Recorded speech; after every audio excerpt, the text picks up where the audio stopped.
Part 1. You will hear a conversation between Rachel and Caesar. They are discussing a field trip for the following week. First, you will have some time to read questions 1 to 10.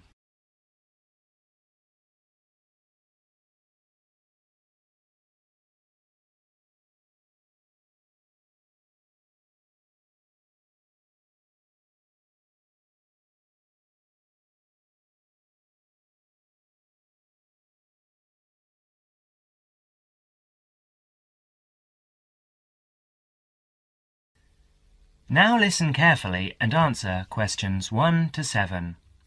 Hi, Caesar. How are you? Good, thanks, Rachel. I'm fine. I was going to ring you tonight, so it's a good thing I've run into you. I wanted to remind you about the field trip, the 2-day field trip next week. What field trip? The geography field trip to the Warragamba Dam and the water treatment plant. It's a compulsory part of the first-year environmental science course.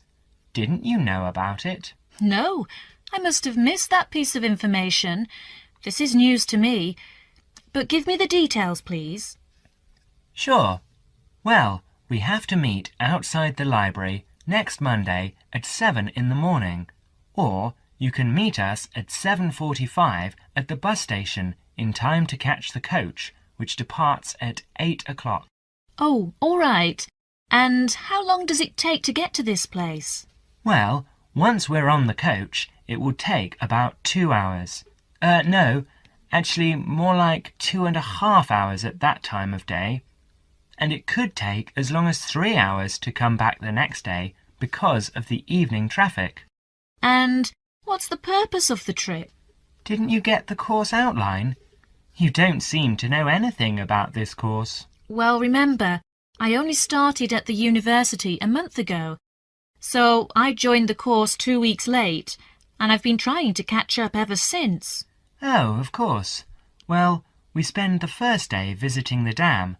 I believe we actually go inside the wall of the dam, which is really quite interesting, to see the dam functioning, you know, how much they regulate the water supply each day, depending on how much water is needed downstream in Sydney.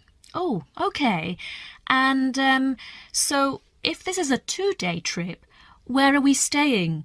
Not camping by the dam, I hope? No, not camping.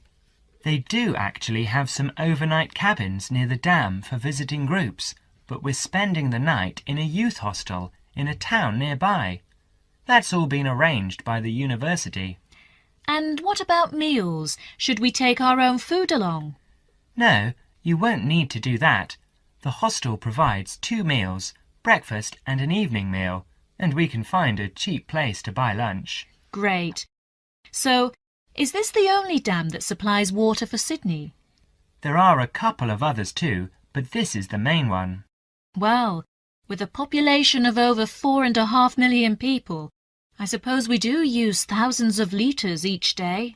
Absolutely. In fact, according to my notes here, they pump the water through something like 20,000 kilometres of pipes and canals and store the water in 262 service reservoirs. And each day we use enough water to fill 600 Olympic swimming pools. Now, you will have another chance to look at questions 8 to 10.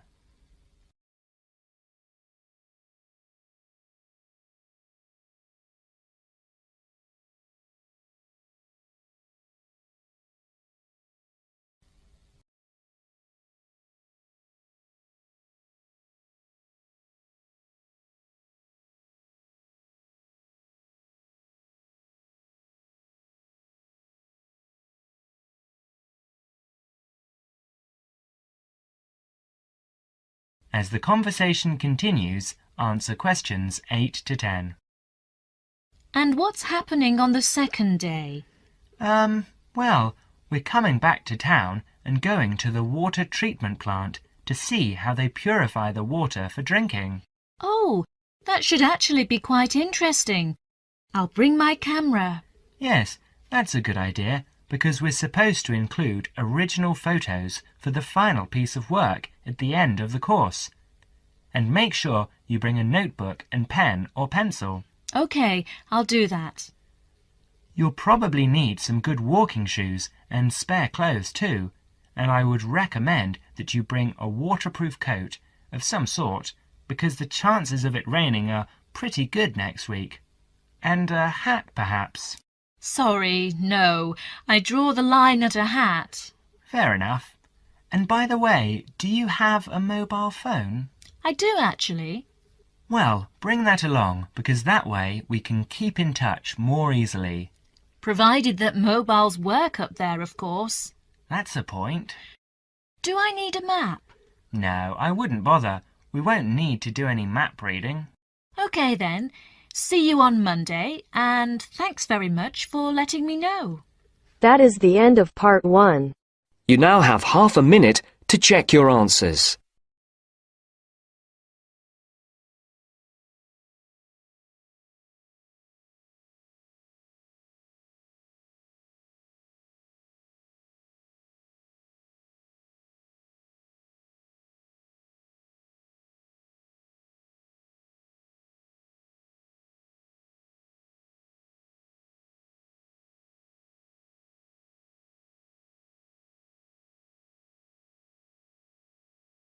Now turns to part 2.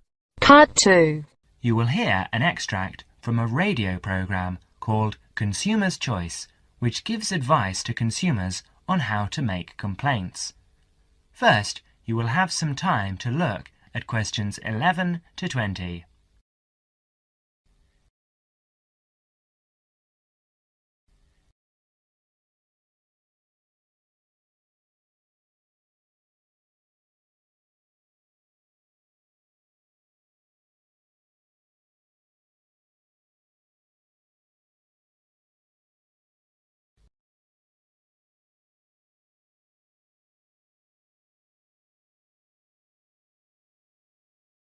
Now listen carefully and answer questions 11 to 15.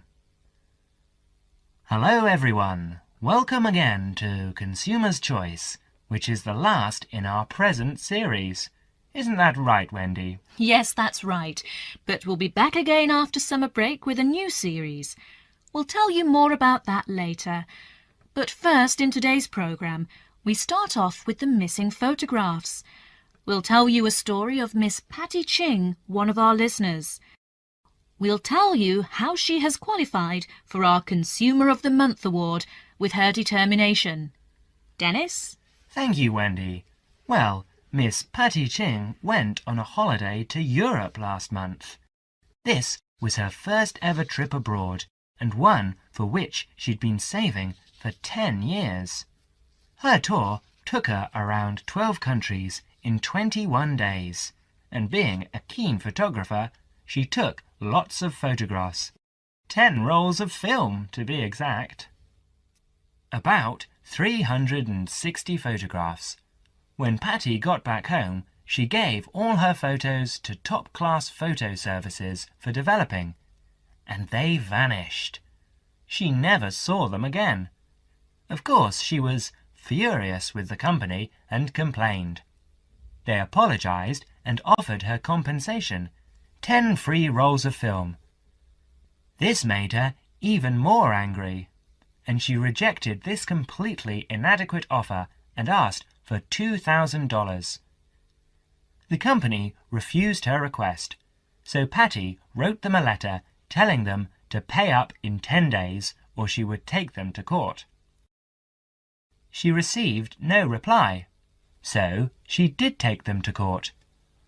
But 2 days before the case was due to be heard, she received a check for $2,000. Top Class had obviously made their minds up on how the judge would decide. Patty's case provides a lesson to all of us. If we want our rights as consumers, we've got to fight for them.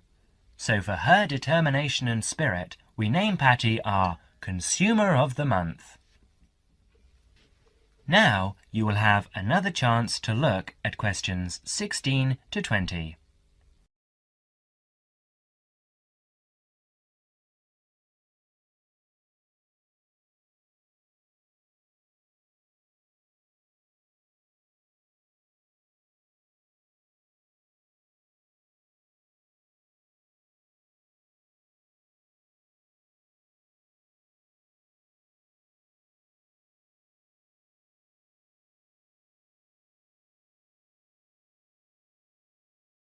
As the conversation continues, answer questions 16 to 20. Thank you, Dennis. And now, I'd like to deal with the problem that many of our listeners write about: sale prices. When we go to a sale and see a sign on something saying 50% off or $300 reduced to $100, how do we know the prices really have been reduced? One of our listeners, Mr. Alvin Locke, tells his story. In a department store where I sometimes shopped, I saw a leather belt priced at $100. Too expensive for me, but I liked it and thought I might buy it next time the store had a sale. The store did have a sale, and I went back to look for the belt. It was there all right, but the ticket on it now read $200 reduced to $150. The sale price was actually higher than the normal price.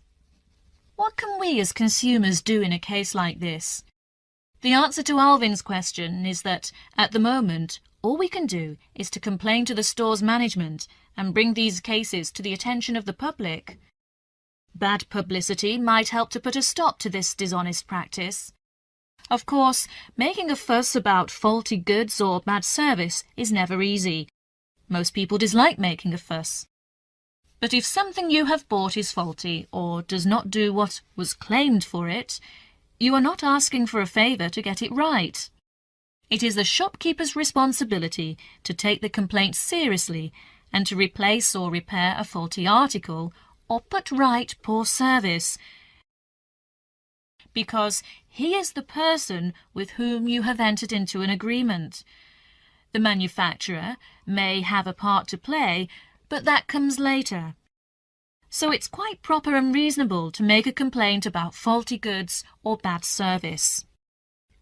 Well, Wendy, what do you think is the right way to do that? Well, the most important thing about making complaints, I think, is that they should be made to a responsible person in authority. Go back to the shop where you bought the goods, taking with you any receipt you may have. Ask to see the shop assistant in a large store. In a small store, the assistant may also be the owner, or you can complain directly. In a chain store, ask to see the manager. If you telephone, ask the name of the person who handles your inquiry. Otherwise, you may never find out who dealt with the complaint later. Even the bravest person finds it difficult to stand up in a group of people to complain. So, if you do not want to do it in person, write a letter. Stick to the facts and keep a copy of what you write. At this stage, you should give any receipt numbers, but you should not need to give receipts or other papers to prove you bought the article. If you are not satisfied with the answer you get, or if you do not get a reply, write to the managing director of the firm, shop, or organisation. Be sure to keep copies of your own letters and any you receive. Well, thank you for your good advice. It's nice for every consumer to take an action when he or she gets bad goods or service. And of course, the consumer's choice will continue to press for the government to bring in laws similar to those in other countries to protect consumers by making it illegal to cheat them in this way. And now I'd like to tell you about our new consumer hotline, which came into operation last month. So far, we have received... That is the end of part 2. You now have half a minute to check your answers.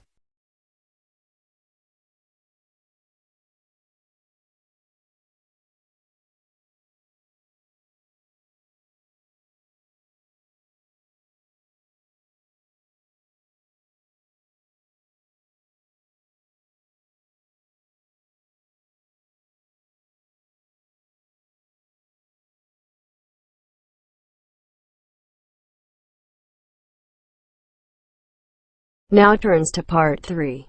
Part 3. You will hear Dr. Richardson discussing the requirements of a course and the writing of an essay with a student. First, you will have some time to look at questions 21 to 30.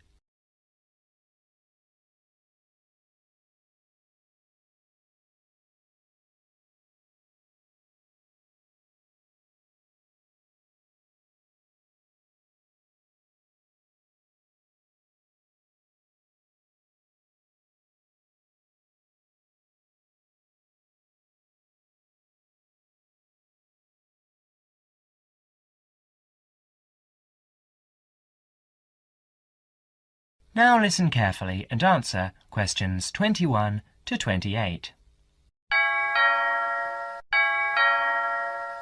Enter, please. Good afternoon, Dr. Richardson. Good afternoon. You're David Simons, is that right? Yes, I've got an appointment to talk about the course requirements with you. Fine. Now, why don't you take a seat over there and I'll just get some details from you. First, can I have your home address and your student number? That's 15 Market Avenue, Hornsby, and my student number is C97H85. OK. Now, I see here that you've already completed 18 credit points, but that you haven't done the Screen Studies course, which is normally a prerequisite for this course. Why is that, David? Oh, the course coordinator gave me an exemption because I've worked for a couple of years in the movie and television business, and they considered my practical experience fulfilled the same requirements. Fine. Shall we go over the course requirements first, and then you can bring up any queries or problems you might have. It might be most useful to start with a few dates. The final examination will be in the last week of June. That's the week of the 23rd. But the final date hasn't been set. It should be the 25th or the 20th, but you don't have to worry about that yet. Before that, as you can see in your study guide, there are 3 essay assignments and some set exercises. I'll deal with these first. These set exercises are concerned with defining concepts and key terms. They do have fixed answers, not in the wording, but in the content. To that extent, they're quite mechanical and provide an opportunity for you to do very well, as long as your answers are very specific and clear. Yes, I see there are about 20 terms here. How long should the answers be? You shouldn't exceed 250 words for each term. Right, that looks easy enough. And the third assignment seems fairly straightforward too. Just a journalistic type review of a recent development in television. It's not so different from what I've done in my work. Yes, it should be fairly easy for you, but don't exceed 1,000 words on that one. Essays 1 and 2 are the long ones. The first essay should be about 2,000 words, and the second 2,500 to 3,000, and the approach for both should be analytical. You now have another chance to look at questions.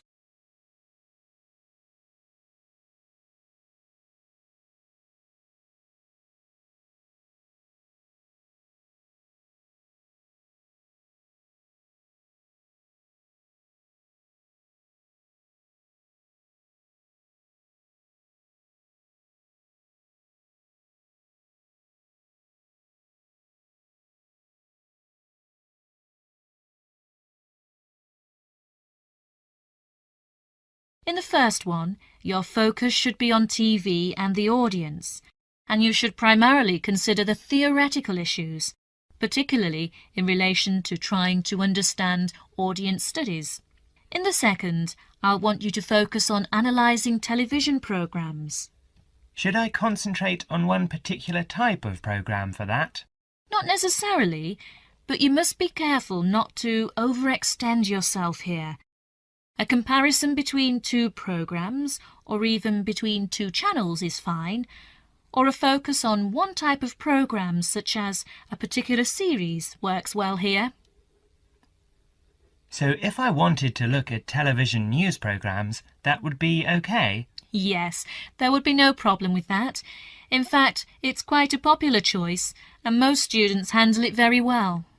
Good, I'll probably do that, because it's the area I want to work in later. Later, during the course, Dr. Richardson gives David some advice and warnings about his essay.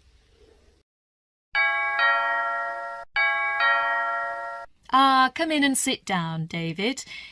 You wanted to talk to me about your second essay, is that right? Yes, Dr. Richardson. I just want your comments on what I'm planning to do. I'm doing the essay on the differences between TV news programs at different hours of the day. How many time slots are you planning to consider? Well, I think I'd look at all of them. That'd be 5 slots. The breakfast news, the mid-morning news and the midday news. That's 3. Then there's the 6 o'clock news, then the 10 o'clock and midnight programmes. So that's 6, not 5. That's rather a lot. And you'd have a lot of different audiences to consider. Why don't you just do 2, say the mid-morning and then 6 o'clock? That should give you 2 fairly contrasting approaches with 2 main audience compositions. Oh, just 2 then? Yes, I think that'd be much better. Now, how many actual programmes do you plan to work with? I suppose you think analysing a whole week of news programmes would be too many.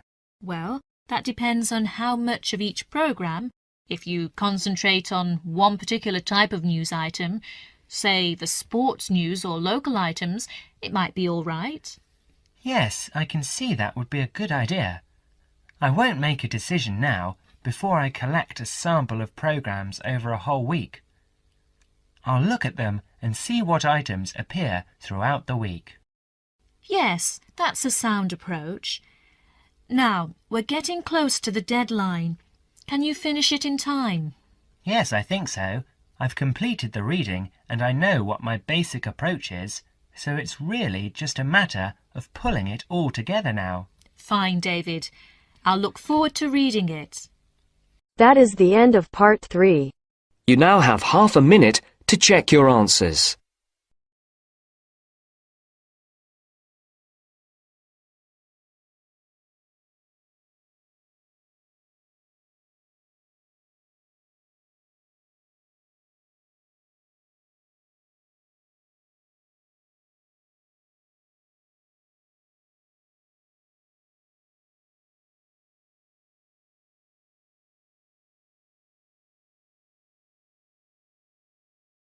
Now turns to part 4.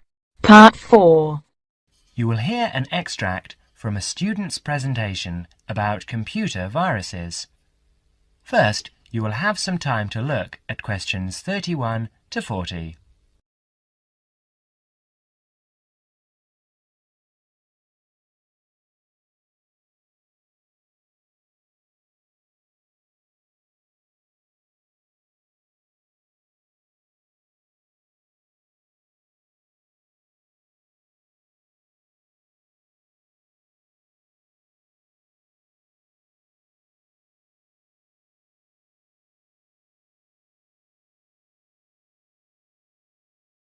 Now listen carefully and answer questions 31 to 40.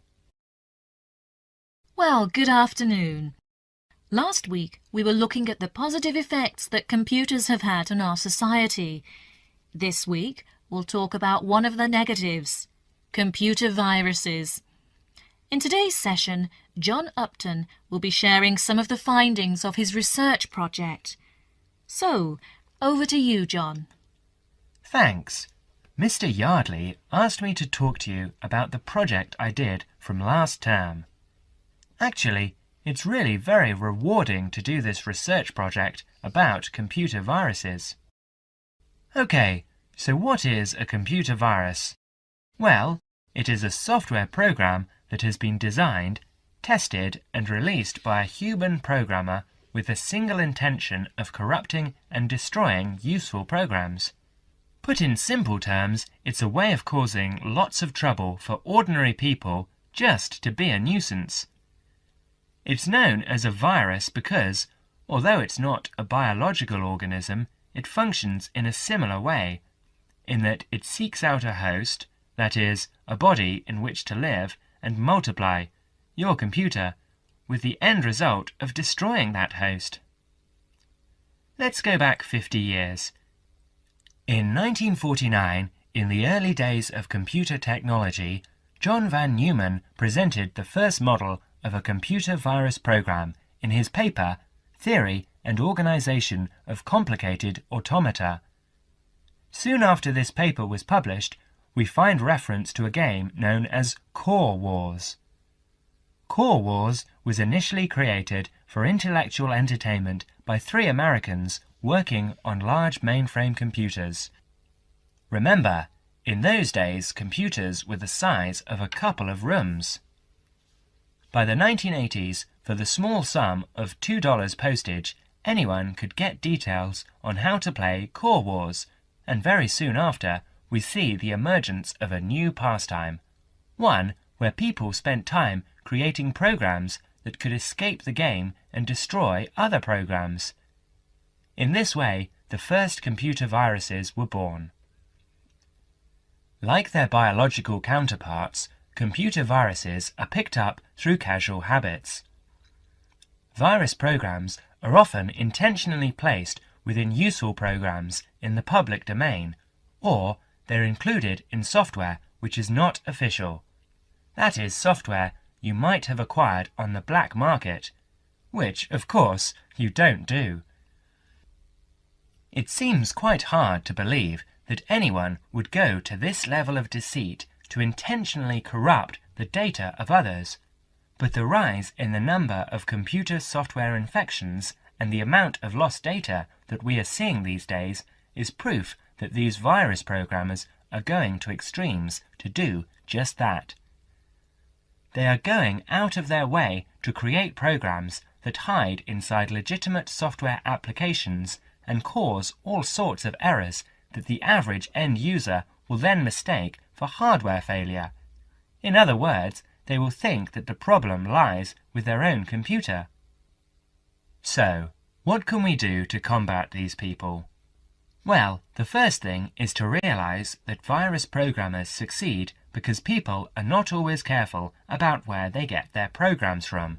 So, number 1, be very careful. And I don't just mean that you should be careful about the source of your software. You also need to take care with emails and avoid any messages which are suspicious looking. For instance, a message that says, "I love you," or "Win $50. So, the second golden rule is avoid trouble. Now, there are other things we can do to protect ourselves. We can try to find out exactly how the viruses work, how they accomplish their aims. In other words, we need to understand them. And, of course, there is a good selection of antivirus software available on the market now, as well as on the internet, to combat the virus plague. So another way of protecting ourselves and our computers is to be well prepared. And, before I leave you, let me just say that if you ever run into one of those virus guys, tell them what you think of them. That is the end of part 4. You now have half a minute to check your answers.